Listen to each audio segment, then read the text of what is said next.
यानंतर एक महत्त्वाची बातमी आपण बघूयात।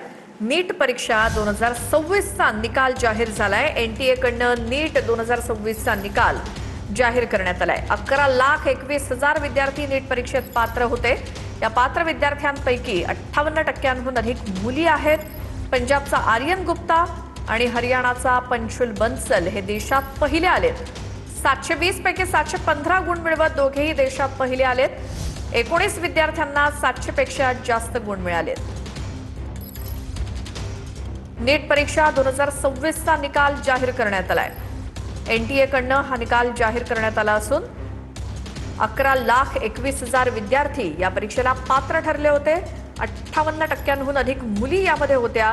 यामध्ये पंजाबचा आर्यन गुप्ता आणि हरियाणाचा पंशुल बंसल हे 720 पैकी 715 गुण मिळवत दोघेही देशात पहिले आलेत।